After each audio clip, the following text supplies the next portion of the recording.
City test बनू division 2025 maths के portion को देख लेते हैं। ईटा के टीचिंग के टेस्ट हो रहे हैं। मैथ में पहला सवाल आया था, complement of a set A with respect to universal set U. इसके हमारे पास ऑप्शंस थे sum of set A and U, difference of set A and U, division of set A and U and product of set A and U. तो हम इसमें देखते हैं कि जो कंप्लीमेंट होता है, कंप्लीमेंट का फार्मूला होता है, यानी ए का कंप्लीमेंट फर्ज करें हम करते हैं तो ए का कंप्लीमेंट हम इस तरह भी लिख सकते हैं, उसके ऊपर छोटी सी लिकीर डालकर या ए के ऊपर छोटा सा सी डालकर भी उसको शो करते हैं। और उसका फार्मूला होता है u माइनस ए, यानी u में से सेट ए को हम निकालेंगे तो जो हमारे पास जवाब आएगा उसको हम ए का कंप्लीमेंट कहेंगे। तो इस तरह ये चूंकि डिफरेंस हो रहा है, माइनस हो रहा है, तो जो ऑप्शन बी था हमारे पास के difference of set A and you, ये दुरुस्त हो जाएगा। हम एक मिसाल से समझ लेते हैं। फर्ज करें कि हमारे पास एक यूनिवर्सल सेट है 1 2 3 4 5, ये हमारे पास एक यू सेट है और हमारे पास एक ए सेट है 1 2 3। हमने ए का कंप्लीमेंट मालूम करना है तो ए का कंप्लीमेंट बराबर हो जाएगा u माइनस ए। यू में से हमने ए निकालना है, यानी 1 2 3 4 और 5 माइनस ए का सेट लिख देते हैं। अब u माइनस ए से मुराद ये होगी कि वो u में मौजूद हो और a में ना हो। ये 1 1 से कैंसिल, 2 2 से कैंसिल, 3 3 से कैंसिल, तो जो हमारे पास कंप्लीमेंट बचेगा वो बचेगा 4 और 5, a का कंप्लीमेंट। हमारे पास दूसरा सवाल था कि 1 raise to any power is always equal to, यानी अगर एक के ऊपर कोई भी पावर होगी तो वो किसके बराबर होगी। मिसाल देते हैं, हम देखते हैं कि 1 के ऊपर पावर फर्ज करें है 2, 1 के ऊपर है पावर 6, 1 के ऊपर पावर है 100, तो इसका जवाब क्या आएगा। 1 रेज टू एनी पावर, तो उसका जवाब हमें पता है कि अगर एक की कोई भी पावर हो तो उसका जवाब हमेशा 1 ही आता है, यानी 1 raise to power 2 is equal to 1, 1 raise to power 6 equal to 1, 1 raise to power 100 is always equal to 1। तो हमारे पास जवाब आता है ऑप्शन सी, यानी 1। हमारे पास अगला सवाल था, what is the fourth common multiple of 4 8 and 16। 4 8 और 16 का कॉमन मल्टीपल और वो भी चौथा, वो कौन सा होगा। पहले हम इनके मल्टीपल देख लेते हैं। मल्टीपल से मुराद है कि ये हमने इसको मल्टीप्लाई करते जाना है 1 2 3, यानी नेचुरल नंबर्स के साथ। हम पहले 4 के मल्टीपल्स देख लेते हैं। 4 के मल्टीपल्स हो जाएंगे 4 2 are 8, 4 3 are 12, 4 4 are 16, 4 5 are 20, 4 6 are 24, 28, 32, 36, 40, 44, 48, 52, 56, 60, 64, 68। यहाँ तक हम कर लेते हैं। अब हम 8 के देख लेते हैं। 8 1s are 8, 8 2s are 16, 24, 32, 40, 48, 54, 56, 64 और 72। आगे भी चलते जाएंगे। अब हम 16 के देख लेते हैं।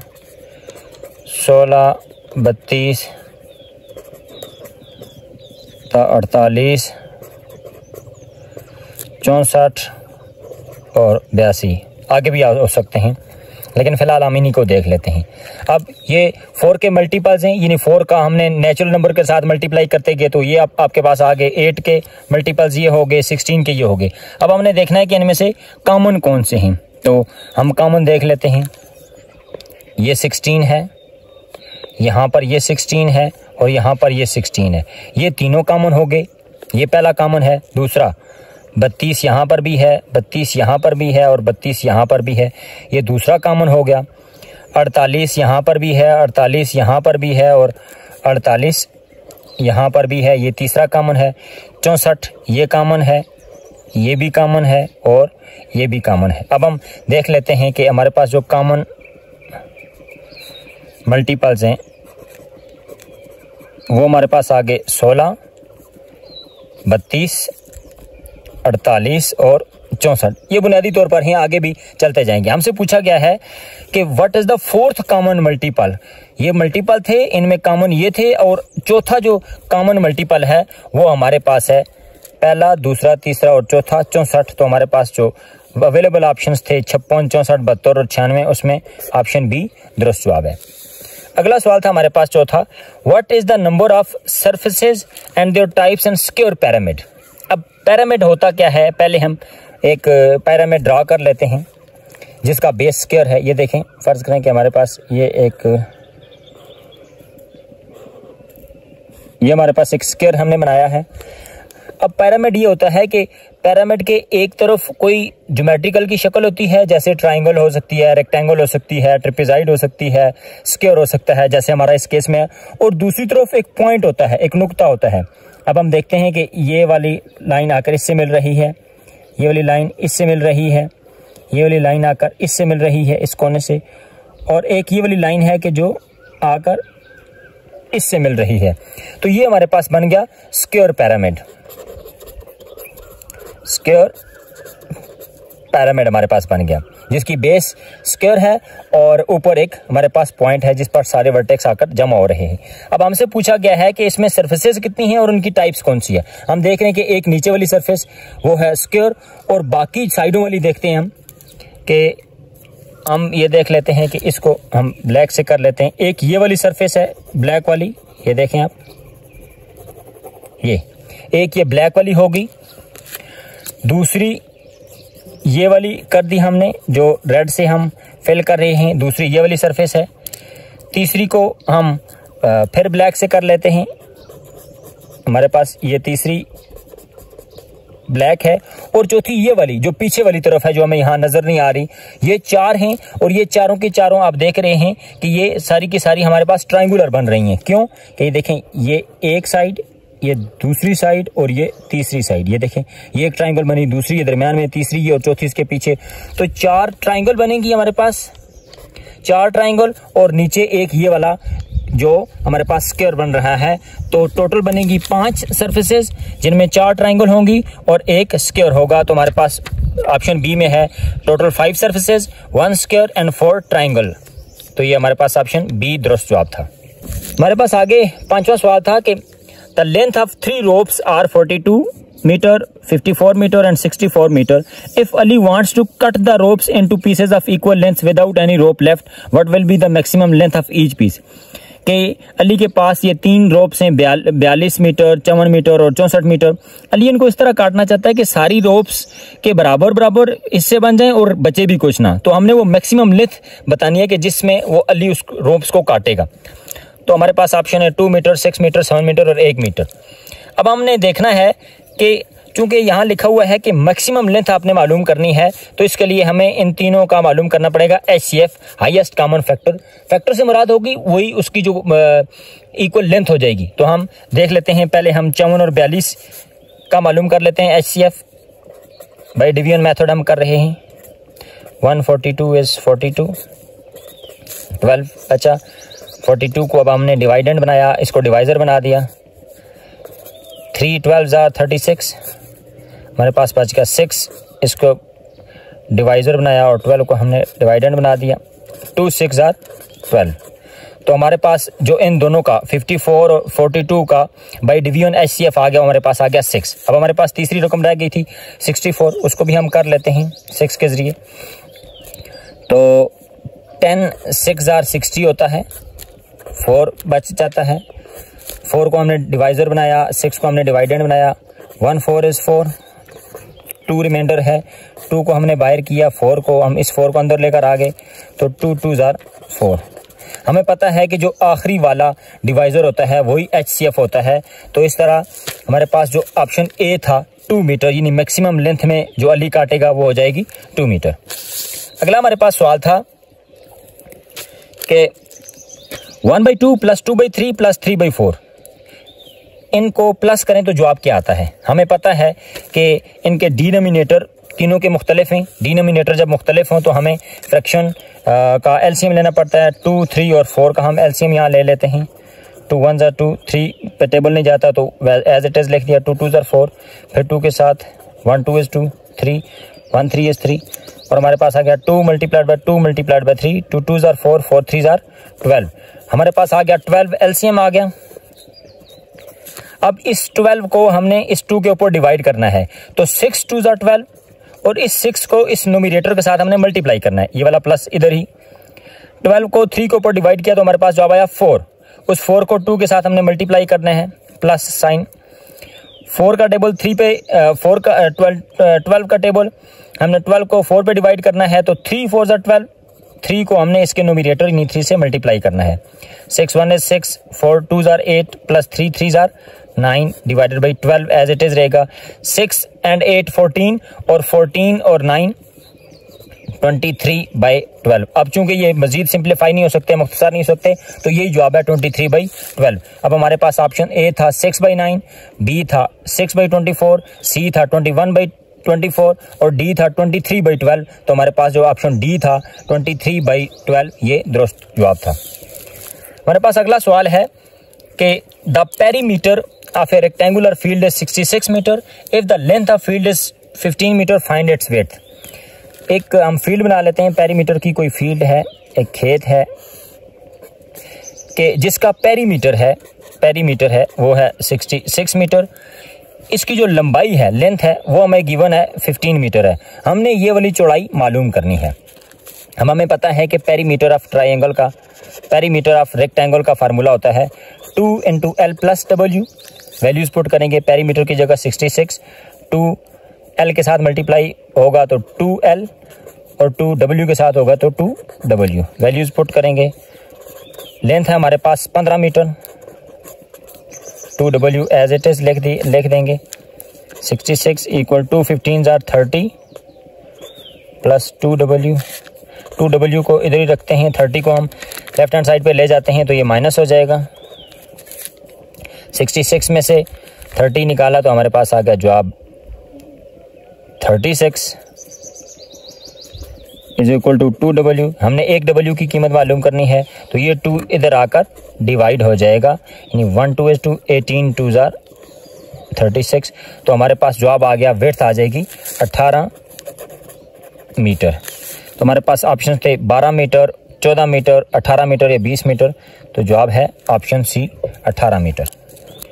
के if the average of 40 quantities is 215, अगर 40 क्वांटिटीज की जो एवरेज है वो 215 है तो सम ऑफ क्वांटिटीज क्या होगा, यानी टोटल क्वांटिटीज की वैल्यू क्या होगी। तो हमें पता है कि अगर एक की 40 है तो 215 की मालूम करने के लिए हमें इसको मल्टीप्लाई करना पड़ेगा, और हम इसको मल्टीप्लाई करके देख लेते हैं। ये बनता है 8600।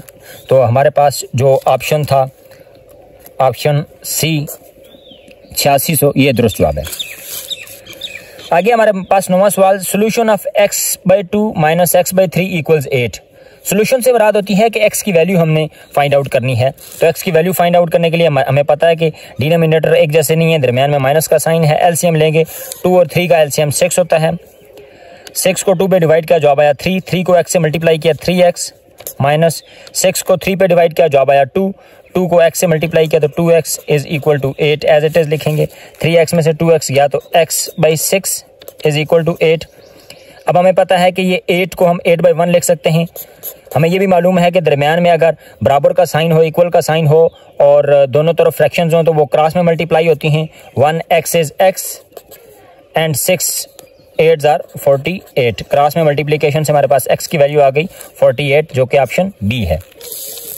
हमारे पास अगला सवाल था, a rectangle WXYZ is 45 metre long and 35 metre wide. अब हम इसको पहले ट्राइंगल बना लेते हैं। हमारे पास एक ट्राइंगल है ये, जिसकी लंबाई है 45 मीटर और जिसकी चौड़ाई है 35 मीटर। आगे कहता है, a path is constructed towards the inner side of the rectangle. एक पाथ इसके अंदर बनाया गया है, दैट इज 3 मीटर वाइड, जो कि 3 मीटर वाइड है। देखें चारों तरफ से उसकी जो विड्थ है वो 3 मीटर होगी। तो एक पाथ अंदर की तरफ बनाया गया है, यानी ये वाला भी 3 मीटर है, ये वाला भी 3 मीटर है, ये वाला भी 3 मीटर है और ये वाला भी 3 मीटर है। हमने क्या करना है, find the area of the path. हमने पाथ का एरिया मालूम करना है। अब याद रहे कि ये जो मैं लगा रहा हूं, जिसके ऊपर लाइनें लगा रहा हूं, ये एरिया खाली है, यहां पर कुछ नहीं करना। तो इसका मतलब ये होगा कि पहले हमें ये फुल जो बड़ी ट्राइंगल है 45 और 35 इसका एरिया मालूम करना पड़ेगा, फिर ये अंदर वाली जो रेक्टेंगल है उसका एरिया मालूम करना पड़ेगा, और फिर बड़ी ट्राइंगल में से छोटी का जब हम एरिया माइनस कर देंगे तो हमारे पास एरिया ऑफ पाथ आ जाएगा। तो हम लार्जर रेक्टेंगल का एरिया मालूम कर लेते हैं। लेंथ मल्टीप्लाइड बाय विड्थ होती है, यानी 45 मल्टीप्लाइड बाय 35। तो हमारे पास 45 को अगर हम 35 के साथ मल्टीप्लाई करें तो हमारे पास जवाब आता है 1575 मीटर स्क्वायर। अब हम जो स्मॉलर है, या हम कह सकते हैं कि जो इनर है,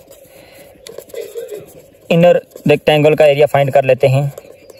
अब इनर के लिए पहले हमें उसकी लंबाई और चौड़ाई मालूम करना पड़ेगी। देखें टोटल है 45, 3 ये है और 3 ये है, तो अंदर वाली यानी ये 3 मीटर इधर से कम होगी, 3 मीटर इधर से कम होगी, तो अंदर वाली 45 -3 45 -3 एक तरफ से, -3 दूसरी तरफ से, तो ये आ जाएगी 39, यानी जो इसकी लंबाई हो जाएगी वो हो जाएगी 39 मीटर। अब चौड़ाई के भी यही हाल है, टोटल है 35 में से 3 मीटर इधर से गए, 3 मीटर इधर से गए, यानी 35 -3 एक तरफ से, दूसरी तरफ से भी -3, तो आ जाएगा 29 मीटर, यानी ये जो हो जाएगी ये 29 मीटर। तो 39 multiplied by 29 metre 1131 metre square. ये छोटी वाली का आ गया एरिया, यानी जो अंदर से खाली है 1131 मीटर स्क्वायर, और ये बड़ी वाली का 1575 मीटर स्क्वायर। हमें पाथ का एरिया चूंकि फाइंड करना है, तो एरिया ऑफ पाथ बराबर हो जाएगा बड़ी का एरिया माइनस छोटी का एरिया। हम 1575 में से 1131 अगर माइनस कर देंगे तो मेरे पास जवाब आ जाएगा 444 मीटर स्क्वायर, 444 मीटर स्क्वायर। और हम ऑप्शन देखते हैं 213, 278, 444, 321। Option C is correct option. The ratio between sides of a triangle are XY, इसकी रेशियो है 3-4, और YZ इसकी रेशियो है 6-7। हमने XYZ की रेशियो मालूम करनी है। हम इनको लिख लेते हैं X, Y और Z। XY की है हमारे पास 3:4 और YZ की है 6:7। हमें पता है कि जो कंबाइंड रेशियो होती है उसमें फार्मूला हम ऐसे निकालते हैं, ये इसके साथ मल्टीप्लाई होती है 3 6 18 रेशियो, ये आपस में मल्टीप्लाई होती हैं, ये दोनों आपस में मल्टीप्लाई होंगी 4 6 24, और ये वाली आपस में मल्टीप्लाई होती हैं 4 7 28, यानी ये वाला फार्मूला इस तरह चलता है ये। तो 3 6 18, 4 6 24 और 4 7 28, तो हमारे पास जवाब आ जाएगा 18:24:28। अब हम देखते हैं कि ये रेशियो यहाँ पर मौजूद नहीं है, तो चलें इसको हम मजीद मुख्तसर कर लेते हैं। 2 का टेबल तीनों पे जाता है, 9 2 18, 12 2 24 और 14 2 28। अब इसको देख लेते हैं 9 12 और 14, 9 12 और 14, option B is the correct option. आगे हमारे पास सवाल है कि find the unknown value of x if x ratio 5 proportion 6 ratio 15। अब हमें पता है कि x रेशियो 5 प्रोपोर्शन 6 रेशियो 15, इसमें ये जो बाहर वाले हैं इनको हम कहते हैं एक्सट्रीम्स, और ये जो अंदर वाले होते हैं इनको हम कहते हैं मीन्स। एक्सट्रीम का जो प्रोडक्ट है वो बराबर होता है मीन्स के, यानी x multiplied by 15 is equal to 5 multiplied by 6। दोनों को मल्टीप्लाई कर लेते हैं, ये 15x हो जाएगा, 6 5 30, x की वैल्यू निकालनी है, 30 divided by 15 is equal to 115 is 15, 2 15 30, तो x की कीमत हो जाएगी 2। हम ऑप्शंस देखते हैं 2 3 4 7, option A is the correct option. 13वां सवाल है हमारे पास कि given that the pressure P and the quantity of a gas in a container varies inversely to volume V। इसका मतलब ये है कि एक कंटेनर है, फर्ज करें हमारे पास, ये फर्ज करें एक गैस का हमारे पास सिलेंडर है, और जब जूं ही हम इसके ऊपर अगर प्रेशर हम इंक्रीज करेंगे तो इसका वॉल्यूम कम हो जाएगा, यानी P is inversely proportion to volume. P is inversely proportion to volume. अगर हम प्रेशर बढ़ाएंगे तो वॉल्यूम कम होगा, और अगर वॉल्यूम हमें बढ़ाना है तो फिर प्रेशर को कम करना पड़ेगा। When pressure on gas is 10 Newton per meter square, its volume is 25 meter. Find the value of pressure when volume is 20 meter square. हम इसको देख लेते हैं, प्रोपोर्शन के तरीके से हल कर लेते हैं। यानी हम कर लेते हैं प्रेशर प्रोपोर्शन वॉल्यूम प्रोपोर्शन के तरीके से हल करते हैं। हमें पता है कि इनडायरेक्ट में पहले प्रोपोर्शन के नीचे लिखते हैं वैल्यू, और चूंकि इनवर्स होता है तो पहली वैल्यू हम पहली वॉल्यूम के नीचे नहीं लिखते बल्कि दूसरे के नीचे लिखते हैं। तो हम पहला प्रेशर देखते हैं कि हमारे पास पहला प्रेशर है 10 और उसके मुकाबले में जो वॉल्यूम है वो 25 है। तो वॉल्यूम यहां पर लिखने के बजाय यहां पर लिखेंगे क्योंकि ये इनवर्स प्रोपोर्शन है। अब आगे द वैल्यू ऑफ प्रेशर हमने मालूम करनी है कि अगर वॉल्यूम 20 मीटर है, वॉल्यूम है हमारे पास 20, हमने प्रेशर को मालूम करना है। फर्ज करें कि वो हमारे पास हो जाएगा x। हमें पता है कि मीन्स का प्रोडक्ट बराबर हो जाएगा एक्सट्रीम के प्रोडक्ट के, यानी x multiplied by 20 is equal to 10 multiplied by 25। x की वैल्यू निकाल लेंगे 10 मल्टीप्लाइड बाय 25। ये यहाँ पर 20 मल्टीप्लाई हो रहा था, यहाँ पर आकर डिवाइड हो जाएगा। 5 5 25, 4 5 20, 2 2 4, 5 2 10। 5 multiplied bye 5 divided by 2, 5 5 25 by 2। 25 by 2 को हम डिवाइड करके देख लेते हैं। 12 दूने 24, एक बचा, जीरो पॉइंट लगाने के बाद जीरो लगाया, 5 2 10। तो मेरे पास जवाब आ गया 12.5 न्यूटन पर मीटर स्क्वायर। ये हमारे पास है जवाब, जो कि है ऑप्शन ए।